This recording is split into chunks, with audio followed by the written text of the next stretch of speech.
কাতার থেকে এলএনজির চতুর্থ চালান নিয়ে একটি জাহাজ আজ চট্টগ্রাম বন্দরে ভিড়ছে। একই দিনে মালয়েশিয়া থেকে এলপিজি বাহী আরেকটি জাহাজও বন্দর পৌঁছানোর কথা রয়েছে। এছাড়া আগামী 12 ও 14 মার্চ এলএনজি ও ডিজেল নিয়ে আরও দুটি জাহাজ বন্দরে আসবে। চট্টগ্রাম বন্দর ভবনে জ্বালানি তেল ও গ্যাস আমদানি পরিস্থিতি নিয়ে আয়োজিত এক প্রেস ব্রিফিংয়ে বন্দরের সদস্য হারবার ও মেরিন ক্যাপ্টেন আহমেদ আমিন আবদুল্লাহ জানান, এই পর্যন্ত বিভিন্ন ধরনের জ্বালানি নিয়ে মোট 18টি জাহাজ চট্টগ্রাম বন্দরে এসেছে। এর মধ্যে 8টি জাহাজ এরই মধ্যে খালাস শেষ করে চলে গেছে এবং বর্তমানে 6টি জাহাজ থেকে জ্বালানি খালাস কার্যক্রম চলছে। এছাড়া বাংলাদেশের জলসীমায় রয়েছে মোট 4টি জাহাজ। বন্দর কর্তৃপক্ষ জানায়, বর্তমানে বাংলাদেশ পেট্রোলিয়াম কর্পোরেশনের কাছে পর্যাপ্ত জ্বালানি মজুত রয়েছে, ফলে জ্বালানি সংকটের কোনো শঙ্কা নেই। হরমুজ প্রণালী দিয়ে বাংলাদেশের জ্বালানিবাহী জাহাজ চলাচলেও এখন কোনো বাধা নেই।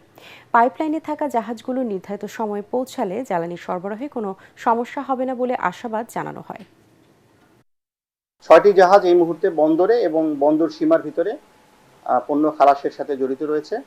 বাকি 4টি জাহাজ আগামী 2 দিনের ভিতরে, আজকে আসবে দুটো, 12 তারিখে একটি এবং আগামী 14 তারিখে একটি জাহাজ বাংলাদেশ জলসীমায় এবং বন্দরের সীমায় জ্বালানিবাহী হিসেবে এখানে আসছে এবং বন্দরে যখনই তারা শিডিউল চাইবে আমরা প্রাধিকারের ভিত্তিতে খালাস দিব।